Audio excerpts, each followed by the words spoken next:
Hi,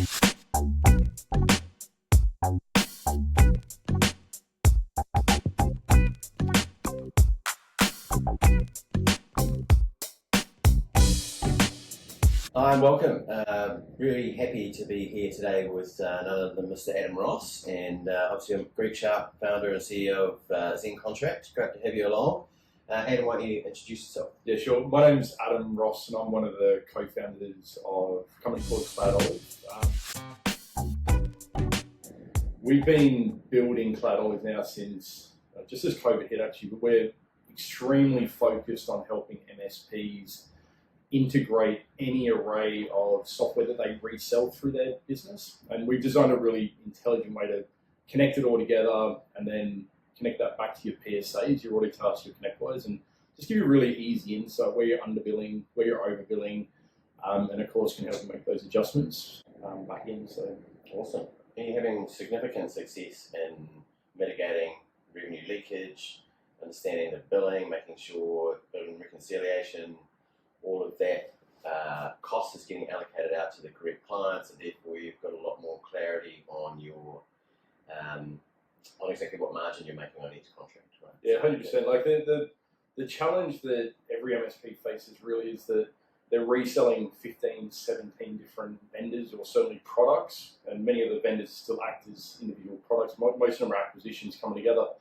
and there's very few that tie in nicely that the integration, if you want to call it that, can be largely trusted. So we've gone very, very deep into understanding why that challenge exists and building technology around it to make it easy for MSP. Yeah, we've figured out a way to remove the risk of certainly underbilling your clients initially, and just making sure that everything you're getting charged for is getting allocated out the door in a profitable manner.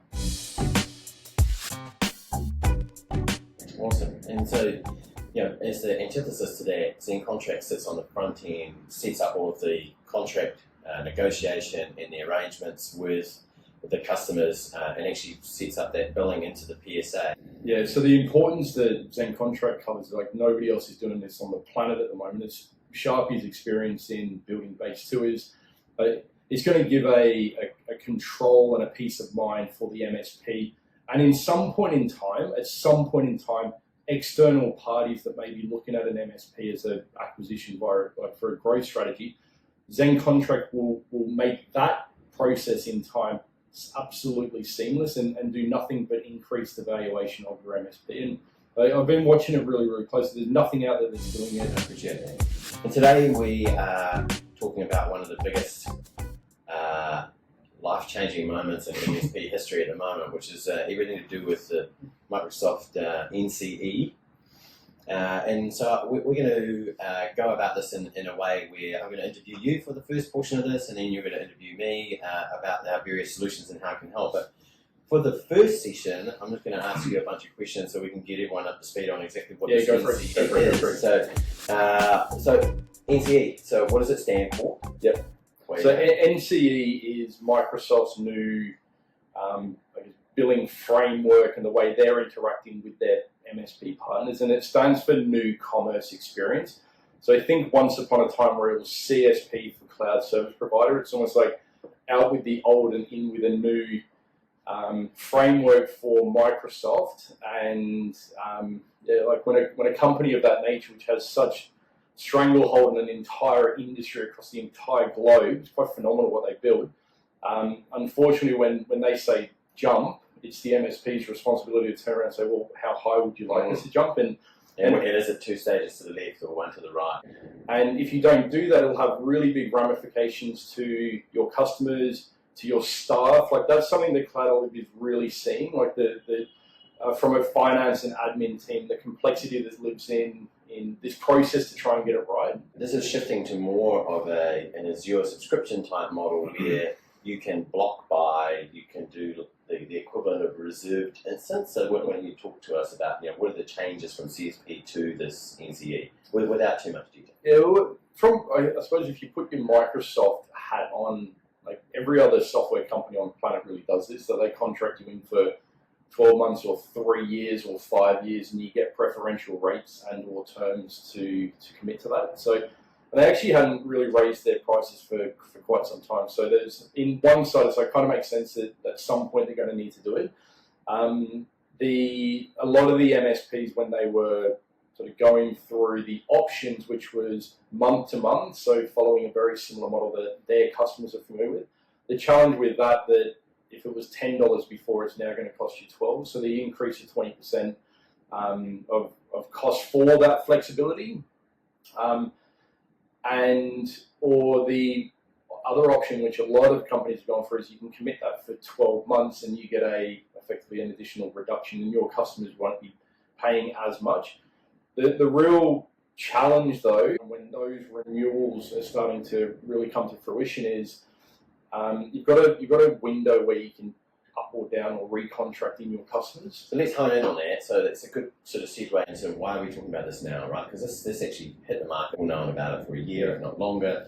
It's now interesting to have a chat about this and try and unpick it as an MSP owner, because in 6 months' time, you're going to have to hollow into it.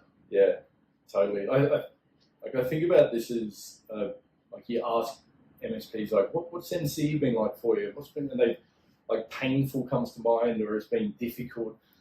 And it's almost like you played a fair bit of sport, right? I'm sure you picked up a few niggles along the way. And I see it almost as like everyone knows that they should be doing the right thing, like stretching or not doing anything stupid on an old injury that's sitting there. And like at some point in time, if you don't focus on it, when everyone in this industry is going to be like, the old hamstring's pulled, or there's a knee injury, or something, and it's going to force people to like stop what they're doing. And this is going to be the problem. Like they're going to have to, they're not going to be able to effectively like run around and play with their kids at that point in time. They're going to literally have to stop and solve this problem that's going to arrive, where Microsoft is just going to start recontracting them in. And also the way in which the tier 2 distributors are sort of forced to, or Microsoft, other sort of stranglehold they put around this, is their MSPs can't transfer to one another. So it's actually becoming harder for MSPs to win on new business, especially from the Microsoft stack, because they've been contracted in for 12 years. That contract's going to remain, and either one of the MSPs is going to have to buy it out if they want to convert it over now. So let's hone in on that. So let's say you have an MSP, I have an MSP, and you win a client from me, but it's midterm, so it's might be 1 year into a 2-year contract with Microsoft. Then I still wear the can for that because I've lost the client, and you can start up a new subscription. That's okay, but then maybe you're saying in the market there's no real mechanism for transfer because I'm not during the term. No, and the new MSP really couldn't start up a new one because someone's going to have to pay for that as well. So because it's a unique Microsoft totally. So for the customer. Yeah, at that tenant ID level. So that relationship, all of a sudden there's going to be a split relationship, and depending on how like amicable the MSPs are, that the impact will be at the end customer level, as well as realistically both MSPs will be sort of as well as impacted, but will be part supplier for the rest of the term. Yeah, totally. Whereas we've had a bit of freedom on that before. So Sharp, you obviously know your background of building one of the most successful MSPs that New Zealand's ever sort of fostered, and had a really incredible exit at the end of it. But like, talk us through the later stages of that, because I believe that ZenContract was born out of the process that you needed to uncover and follow. And we had a sales team of 3. I was largely still doing a lot of the proposals and writing the content for the proposals, and so we were doing what traditionally a lot of MSPs do. It's got a bit more sophisticated lately, but back then was grabbing an old Word template or Word document of one that we'd done before. We'd cut and paste some pricing out of there. We'd try and use some checks and governance and balances to make sure that we had spelling mistakes in there. Invariably there was, and we got some wrong pricing and things. So invariably you'd end up with a proposal which wasn't incredibly accurate, and it was very time consuming. And so we thought there must be a better way to do this with the latest technology. So we wanted to come up with a system that wanted to obviously use reusable templates, pull through dynamic content from the PSA, minimize all the mistakes, have some checks and balances and some governance around it, and that's where the original idea of ZenContract came about. To review that, we adopted this framework, and originally it wasn't in software. We actually just adopted it as a framework, and then over time we turned that into software, And about that time, we took the business to market. And we thought it might be a reasonable time just to see what is this thing worth that we built. We went out to market, and we were getting sort of non-verbal, but cues around that sort of 2.5, 3.5 times EBIT, which is okay, not to be sneezed at, but certainly not enough that we would be happy to walk away from it. And so we sat down and thought a bit more strategic and said, right, well, what's the main thing that is holding this valuation down? And it was the fact that we didn't have all of our revenue on contracts. And certainly then at that time, it's not so prevalent as the business gets bigger and you're mitigating your risk across a lot of clients. But at that time, we didn't have a lot of contracted term revenue. So the revenue wasn't as predictable. So we thought, right, well, let's address that. Let's get a system where we can get more contracts in market, make sure that we have all the contracts on a term of any specific thing, even if it's a 90-day termination, and make sure they're all stored in the right place. And you end up with this data room where if we go through due diligence and someone looks at us, we can actually just direct them to the data room, and there's all the contracts with all the forecasted revenue of exactly where we are. And that's the system that we've got. So that's a long-winded way of saying where it came from. But it allowed us, with a successful exit, to go from that 2.5, 3.5 times, and we end up with 10 times. Yeah, amazing. Big jump. Yeah, and when you went specifically around NCE, what are some of the conversations and questions being asked by prospects and/or partners of yours that you've got there now? So a lot of it has been, do you have a solution for NCE? It's a big term, but what ZenContract supplies is the template and the construct. So we have a master services agreement, which sets up, this is your business, this is our business, this is how we do business together, this is what you're paying, this is our fleet of services that we can provide you, and if there's an escalation, this is the process that you go through. And so that formulates that sort of underpinning do it once, do it right agreement that you have between the partners, right?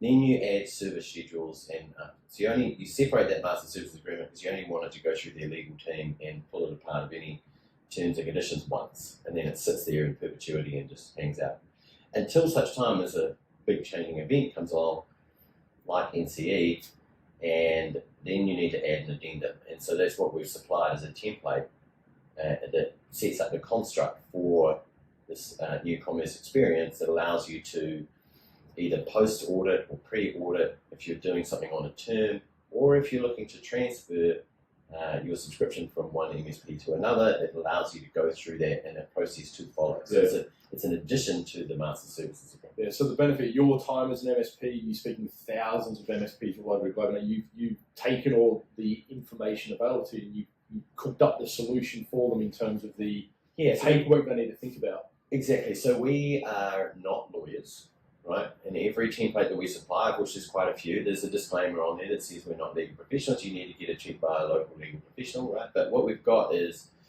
a collaboration between legal representation in New Zealand and the US, and it's not fit for purpose in every geography. I just want to put that out there. But it's a construct that says you tell your client this, you're able to do this later on and have a pre and post audit. It sets up a construct of exactly what it's like. And then it throws to a solution, such as yours, where you're able to apportion all of that cost back out to the right clients. So ours is setting up the construct as a start. Yeah. Well, from your perspective, what do you see happening if MSPs do not have this in place? Whenever their renewals are starting to sort of pile up. So what's already happening, so let me answer the first part of that, is that we're talking to, like you say, hundreds and if not thousands of MSPs worldwide. 2% of them have a solution in place for this at the moment, or even on what we provide, being a construct. There's certainly not many. But what we're talking to them about is when you have a renewal and you need to go and do a post-audit, and potentially you're actually paying for a whole bunch of licenses that you're not providing back out. So you're not actually making margin, you're making negative margin on them because you're just carrying the cost. You don't have a pathway to go and have an easy conversation with the bill. You have to start from scratch. Whereas if you have this in place and they've signed it beforehand, they know about it, then you're basically just sitting down and opening up the book saying, hey, in actual fact, we've been carrying more licenses than you actually need, or vice versa, and you just want to have that true-up conversation. This just opens and sets that foundational construct so you can have an easy conversation with them. as opposed to having to start from scratch and probably doing yourself out of a bit of dough. So, and we've talked about how ZenContract sits on the front and sets up the construct and some of the compliance and documentation of it. Let's think about now, throw it over to CloudOlive. You receive your NCE bill from Microsoft. Back to you. So how does that work? So the bill comes in, you deconstruct that and have a look at it and apportion that revenue off, and you take us through the solution from the beginning. Pretty much, yeah. So everyone has a process of some description. So to just start with that, every MSP, let's say most are going to be buying from a distributor, that on a monthly basis, that distributor will send them an invoice, and those invoices can really vary. The time of the month that they appear, the way in which it's grouped, the amount of information that's made available. I suppose most of those are billing in advance, but some distributors will give a invoice available on the 1st, which is perfectly aligned to how many MSPs try to bill their customers early on. Others might come on the 6th, others might come on the 15th, others finger in the air, nobody can really know. And it sucks so much for the MSPs but one of the tricky things is the distributors, to be fair to them, have had to sort of take this on as well, and they've picked up big injuries, let's call it, because they've had to sort of rework. A lot of them, no doubt, a ton of tech debt that they've picked up over being in operation for 10, 15 years, right? And now they're having to sort of maneuver around this and try and keep their MSPs happy. It's a really complex scenario. But the knock-on effect of it is that the MSP is now having to quite often take a bill. I was speaking with a now new client yesterday who he literally showed me a 70-page white bill, 70, printed out, and his job was to tick through that. Okay, then he happened to watch a podcast that I was on, and he was just we need to move forward with CloudOlive now, and he showed it. Let me take a photo of it actually, but he'd been ticking every line item that married up to his ConnectWise instance, and that's option one. That's a solution, okay, very MVP solution. The other side is you can load in their case, the ripe invoice, the CSV into CloudOlive, and it automatically attributes itself to all the different services in Autotask or additions and products inside of ConnectWise, and it'll give you back some really important information. So where unit counts are different to one another, if your unit prices are different to vendor versus what's in Autotask or ConnectWise, and that's important because we're seeing people sell stuff at a loss. We're now seeing individual line items that have been converted, and the new sell price has never been configured into their system. So MSPs now think they're doing the right thing. Unit counts might marry it up, but they're selling it at a loss, and it's really hard to, really difficult to see that information when for them 70 pages. Okay, but if you've got hundreds of line items when it comes to Microsoft alone. It's just a very difficult process to try and true everything up and marry it up. There's a couple of things I want to highlight here. So one is the system learns. So when you load that invoice up the first time, it remembers all that stuff. So when you load it up the second time, it's only adding the delta. Yeah. And that upload each time then becomes not manual. Yeah. So 2 to 3 months into working with CloudOlive, total control in this space across any suppliers, but we're focusing on Microsoft because it's thin margins, big costs, right? The total control is within CloudOlive. We will show you what the month-on-month change has been from last month for this SKU. Okay, 1. So it's gone up by 5. Then we'll show you what the discrepancy looks like. Okay, so discrepancy meaning you're buying X, your PSA is currently telling you you're selling Y. That number says 5. All right, so you now know from last month for this SKU, we got it right. This month we're still good. And from month on month, it's really about managing the exceptions. And absolutely, we remember all of it, all the mappings, any one-off arrangement like this client's got. I guess that's what I wanted to highlight, because you're not having to redo the upload and reteach the system every month. Once you've done it once, it gets easier, and then you're just teaching a little bit more, and then a little bit more, and then it starts to get. Oh, yeah, totally. And it's pretty involved. It's set up in terms of we need to understand how you've made decisions in your PSA, right? Your Autotask, your ConnectWise.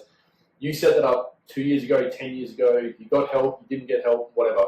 That the need It for wasn't us. back when you were selling Autotask. We got plenty of help. You sure did, yeah. It was after the fact. Back then it was fine. Everything was implemented flawlessly, right? But like our job is to not say you have to build this way. It's not why are you doing that and probing it. It's helping you have peace of mind so you can just go forward. You can speak to clients. You can grow your business and let CloudOlive map everything together, and you just go sell. You just go out there and win on new clients and delight your customers. And from a billing and reconciliation and taking all these vendor invoices, we've developed. We've gone out and got the PhD in this area, so you can just go and focus on where you want to be spending your time. So when we had Base 2, we came up with good, better, and best pricing model. We called it something different, but we had so many things included in our minimum bundle, and then some more in that. So you can map all that stuff out as well, and then apportion that back the cost back. Yeah, totally. Like we've seen, we class there's 5 levels of complexity when it comes to bundling things together, and like it starts right at the end boss, 5 out of 5, very difficult. Where you've got the client's got 10 of something, 10 users, but within that 10 users you've got you're buying software components to make up that bundle, which are purchased in different buying patterns. So it could be like a dark web agent scanning, which is done per tenant, and then you've got per user stuff, which is done per user. Some have shared mailboxes, so how do you configure that? And then someone's got per device as well. So all of a sudden you're selling 10 of good, better, or best. But within that, you've then got 12 of this, 1 of this, 15 of this, and we just sit down and we've got through pattern recognition now, we just go, what's your driver going to be? What do you want to be as if they've got 8 of this and 2 of this, then that equates to 10. And quite often it's mailboxes or some equivalent out of Microsoft is quite often the driver. And then so we just work through them, there's pros and cons to it.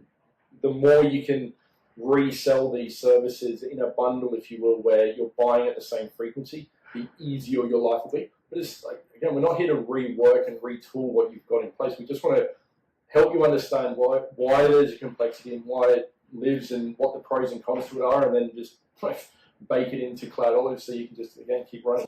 So I remember early conversations with you, and you were asking me, I think back when I was at Base 2, how does bundling work, and what are you putting into bundles, why do you bundle, and this sort of thing. So you found out reasonably early on that every MSP does this shit remarkably differently, right? Yeah, for sure. And so you had to come up with a flexibility of software to be able to do these mappings. Tell us a little bit about that, the complexities of what you're seeing out there. And there's we've now seen so many iterations, and partly working at Autotask and seeing 600 implementations of Autotask PSA alone, just while I was in the Australian business. And now with CloudOlive, there's hundreds of iterations and implementations of both ConnectWise and Autotask that we're seeing it from an implemented view. There's a framework, there's a formula that an MSP can follow where small, medium, or large, it will future-proof your business should you follow this path, okay? And we've seen it so many times now that even a really large client of ours in Ireland, they're a combination of 6 different MSPs that came together. They've got one service in Autotask of antivirus, but they're selling 4 different antivirus products. So it becomes very difficult when they're trying to decommission and work and go deep in one, that those types of challenges will be inevitable in every MSP at some point in time. And very much from learning with them actually, but we now want to help you understand that today. And if you're pointing in that direction, we just give you a framework to think about. It's not an overnight thing, and it really isn't. It's gradually implementing the a framework really, and then just So if there's an MSP out there watching this and they go, oh, we do it a bit differently than everyone else, I'm not sure where your software is going to fit, they can rest assured that the flexibility of the system is there to help them in the same way it helps other MSPs who might do it slightly different. 100%, yeah. And that was the IP that we built in CloudOlive. It did account, there's over 107 now that we've got experience with, right? All the major ones, all the major disties from all around the world. The IP that we've had to figure out is we need to agnostically connect this data structure to the way in which the MSP has set up their PSA. And for the first 6 months of CloudOlive, we actually did this process completely manual for 4 customers that we won on. Completely manual. Like the first vendor was a Sophos, and it took us 70 hours to prepare this exception report, right? But it taught us such a foundational layer of the problem, and now we've built some incredible technology that can agnostically solve it. But for a long time we thought, different use case, like this, I'm not convinced this is solvable. Now we're extremely confident that it's totally solvable. Agnostic vendor, agnostic MSP. And talk us through some of the benefits that you're seeing with the MSP communities. I know you've uncovered some remarkable, lost revenues and mitigated some costs. Like, to give us some examples of some of the things that you're seeing. Yeah, we anticipate if you've got 100 line items from a distributor, we anticipate that 5 of those line items will not appear in your PSA at all. Like pattern recognition will go, yeah, cool, those numbers sort of true up and line up. During the first tidy up, we totally anticipate that your ROI for the entire year will be sort of baked into that first month. So it's uncovering things that you're not charging or uncovering costs that you're not allocating them. So 5% of the, you're missing out on 5% of the revenue because you're not reselling it, period. That's a starting point, right? And then you've got all the discrepancies that live there. And if your customers are growing, you're going to be losing money on this, period. But just the way that it works. We anticipate that there's going to be an uplift of 10 to 15% of subscription revenue that you've got going through the business today. It will be uplifted going through CloudOlive. I mean, you've got a significant amount of love and trust and effort and everything's going into that business. You should be rewarded for the work that you're doing, right? And that's both our systems, but especially yours, essentially allows people to really uncover that. Outputs a framework around it. You actually make sure that they're getting. Well, every dollar of revenue that's captured is effectively extra EBIT because they've already worn the cost of it, right? So if you're getting a 10x based on having ZenContract in place, every additional dollar that you're bringing into the business is times 12, times by 10, it's an extra 100. It's the math around it really lines up when an MSP just wraps their arms around it and gets platforms like ZenContract in place, and then we can absolutely help them with any of the supplies that they're reselling. Yeah, it was one of my biggest pet peeves was, I had 2. One was paying someone to do a job and then having to do it for them. That's always not great. But the other one is not getting the revenue from work you're already doing. Yeah. And CloudOlive absolutely helps with that. Yeah. Look, let's bring it to a close. Great discussion around NCE and fantastic to hear more about CloudOlive. Thanks for the opportunity to talk about ZenContract and the people listening, and always great to see you. Thanks, Sharpie.